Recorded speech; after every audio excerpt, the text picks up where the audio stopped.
हर हर हर। तो इसलिए जो है रुद्राक्ष जरूर होना चाहिए।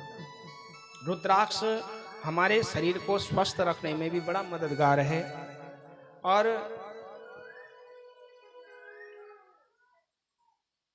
रुद्राक्ष सबसे बड़ी बात यह है कि अगर आप रुद्राक्ष धारण करते हैं तो ये समझ लो आप खुद को भगवान को प्राप्त करने की तैयारी कर रहे हो।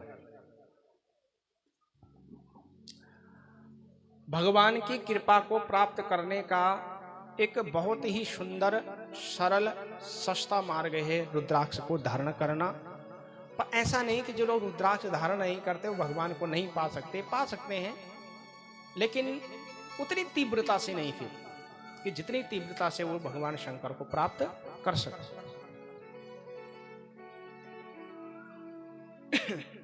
रुद्राक्ष का जो पेड़ है ना, इसके बारे में मैं हल्का सा बता देता हूं। रुद्राक्ष का जो पेड़ है वो समुद्र तल से 6,500 से लेकर के 12,000 की फीट की ऊंचाई पर ही उगता है। समुद्र तल से 6,500 से लेकर के और 12,000 तक की फीट की ऊंचाई, और ज्यादातर ये हिमालय क्षेत्र में होता है। हिमालय क्षेत्र में ज्यादा, और जितनी ऊंचाई पे होगा वो रुद्राक्ष उतना ज्यादा पावरफुल होगा। जो रुद्राक्ष जितनी ऊंचाई पर होगा वो उतना ज्यादा पावरफुल होगा। और रुद्राक्ष की पहचान क्या है कि अगर रुद्राक्ष ओरिजिनल होगा, या जो वस्तु का आप परीक्षण कर रहे हैं, भोजन खाने योग्य है या नहीं, वो माला अगर उसके ऊपर रखेंगे वो राइट दिशा में घूमने लगे तो समझ लो खाने लायक है, अगर लेफ्ट और घूमने लगे तो समझ लो भोजन ग्रहण करने के लायक नहीं है। ठीक है। दूसरा, अब एक मुखी से लेकर के और 21 मुखी तक के रुद्राक्ष होते हैं। कितने? 21 मुखी तक, लेकिन मुख्य रूप से 14 मुखी रुद्राक्ष तक का वर्णन है। अब एक मुखी रुद्राक्ष क्या करता है? एक मुखी रुद्राक्ष कहते हैं कि साक्षात भगवान शंकर का ही स्वरूप है, और इसका मिलना मुश्किल ही नहीं, बहुत असंभव है। ये जितने एक मुखी रुद्राक्ष लेके घूम रहे हैं ना, हमें पकड़ पकड़ के दिखाते हैं, पंडित जी देखो हमारे पास एक मुखी रुद्राक्ष है। मुझे रोना आता है उनकी हालत को देख करके। एक मुखी रुद्राक्ष एक पेड़ में 12 साल में एक बार उत्पन्न होता है। एक मुखी रुद्राक्ष एक पेड़ पर 12 साल में एक बार उत्पन्न होता है। और कहते हैं कि उस रुद्राक्ष को भी कागभुसुंडी जी आते हैं और लेके चले जाते हैं। कागभुसुंडी जी कौन? भगवान शंकर के परम भक्त। वो कागभुसुंडी जी आते हैं और उस रुद्राक्ष को लेकर के चले जाते। तो एक मुखी रुद्राक्ष का मिलना वैसे तो असंभव है, पर संसार है भाई, शंकर भगवान की कृपा कब कागभुसुंडी जी पे हो सकती है तो संभव है कि औरों पे भी हो जाए। तो अगर एक मुखी रुद्राक्ष अगर मिल जाए तो समझो उसको साक्षात शंकर भगवान प्राप्त हो गए। फिर उसके बहुत सारे नियम हैं। जिसको एक मुखी रुद्राक्ष मिल जाए उसको इतने सारे नियमों का पालन करना पड़ता है। अगर नियम पालना में कहीं गड़बड़ हुए तो समझो बर्बाद होने में क्षण भर नहीं लगेगा। इसलिए ज्यादातर एक मुखी रुद्राक्ष उन्हीं को मिलता है जो बहुत ज्यादा बीत बैरागी बाबा होंगे। अगर मिले भी तो उन्हीं को मिलेगा, हम जैसे सांसारिक लोगों को मिलना बहुत मुश्किल है। फिर वर्णन आता है दो मुखी रुद्राक्ष। दो मुखी रुद्राक्ष से व्यक्ति की मनोकामना पूर्ण होती है। 3 मुखी रुद्राक्ष सारे मनोरथ को पूर्ण करने में सहायक होता है। 4 मुखी रुद्राक्ष ब्रह्म का प्रतीक है और इससे धर्म, अर्थ, काम, मोक्ष चारों की प्राप्ति होती है। और सबसे अच्छा, सबसे बढ़िया है पंचमुखी रुद्राक्ष। सारे कष्ट निवारण, कोई नियम नहीं, कोई धर्म नहीं, कुछ नहीं, कोई परेशानी नहीं। 5 मुखी रुद्राक्ष सबको पहनना चाहिए सर्व कष्ट निवारण के लिए। कौन सा? पंचमुखी। 6 मुखी जो रुद्राक्ष है ये जो है कार्तिक भगवान का प्रतीक है। जैसे कार्तिक भगवान के 6 मुंह हैं, ऐसे ही जो 6 मुखी रुद्राक्ष है ये कार्तिक भगवान का स्वरूप है। और इसको धारण करने से किसी व्यक्ति से अगर कभी गलती से ब्रह्म हत्या जैसे पाप हो जाएं, उसको 6 मुखी रुद्राक्ष धारण करना चाहिए। गर्भ दोष जैसा कोई पाप अगर किसी से बन पड़े, उसको 6 मुखी रुद्राक्ष धारण करना चाहिए। अब ये नालायक को कहीं ऐसे मत करना कि पंडित जी ने 6 मुखी रुद्राक्ष बता दिया तो बोले पहले हाँ उल्टे का, हाँ इसकी गारंटी मेरी नहीं है। उसके बाद बोले जो है 7 मुखी रुद्राक्ष से धन संबंधी समस्याएं दूर होती हैं।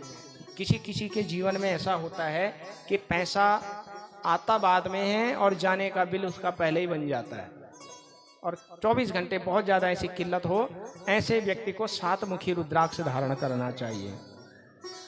किसी के शरीर में कोई बहुत ज़्यादा रोग हो और रोग ऐसा हो कि जिसका निवारण होना बहुत मुश्किल है और उम्र अभी ठीक ठाक है, ऐसे व्यक्ति को 8 मुखी रुद्राक्ष धारण करना चाहिए। कौन सा, कितना मुखी? 8 मुखी।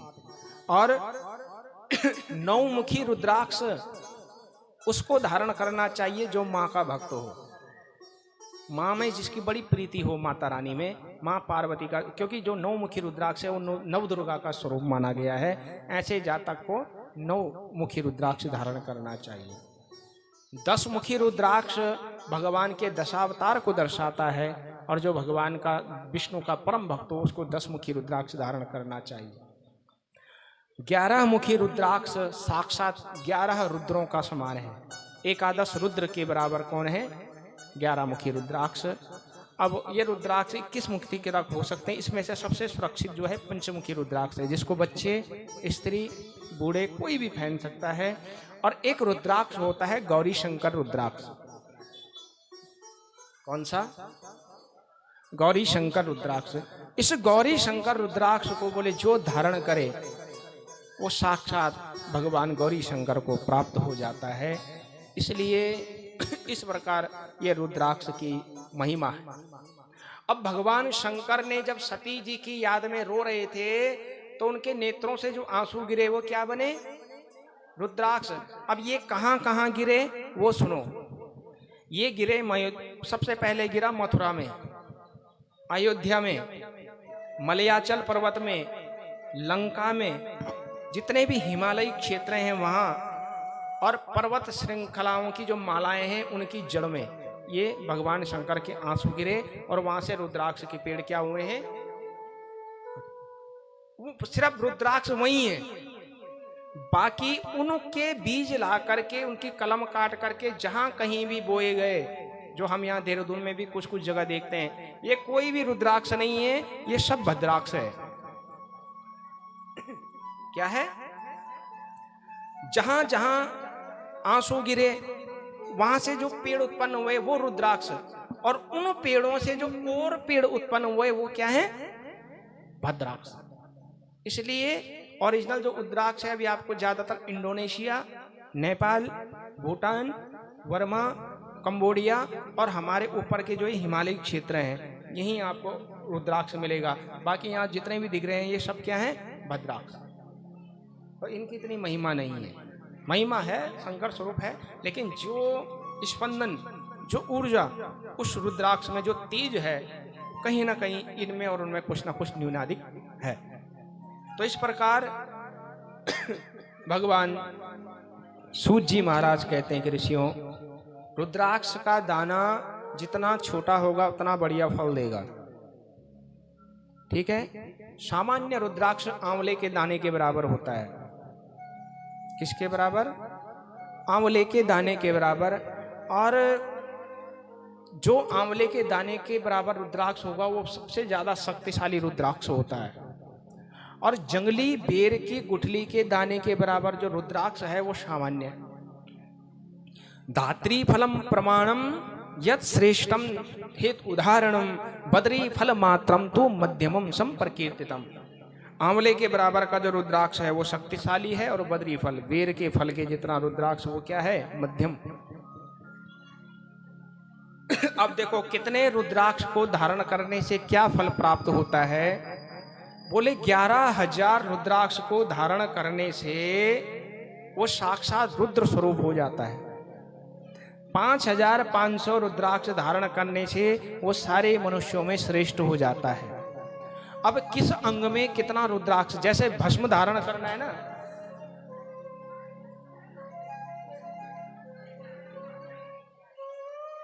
आ गया भाई, एक रुद्र तो आ गया। हाँ। बोले शंकर भगवान की नमः, पार्वती पतये हर हर। अब जैसे आपको भस्म बताया था कि भस्म कहां कहां धारण, ध्यान से सुनो है, भस्म भस्म कहां कहां बताया था धारण करने के लिए? कुल कितने स्थान थे? धन्यवाद आपका बहुत बहुत। कितने स्थानों में धारण किया जाता है? 32। तो ऐसे ही किस अंग में कितने रुद्राक्ष पहनना है उसके बारे में आता है। शिखा चुटिया में 3, कानों में 3-3, 6, दोनों पांव में 2-2, गले में 100 या 108, ठीक है, 11-11 बाहू में, 3 जनेऊ में, जनेऊ में कितने? 3, कमर में 5, और इस प्रकार मंत्रों के साथ बोले रुद्राक्ष धारण करना चाहिए। और फलदम लोके सुख सौभाग्य वर्धनम, जो इस प्रकार रुद्राक्ष धारण करता है सब प्रकार के जो है पुण्य को वो प्राप्त करता है। और जो व्यक्ति बोले रुद्राक्ष इस प्रकार से धारण करे वो निसंदेह क्या है? पूजनीय है। बोलिए शंकर भगवान की, चंद्रेश्वर महादेव की नमः, पार्वती पतये हर हर हर हर, जोर से हर हर। इसी के साथ में आज की कथा को यहीं विश्राम। कल की कथा में हम लोग बड़ा दिव्य भगवान शंकर ने नारद जी के साथ में कैसे आनंद लिया, कैसे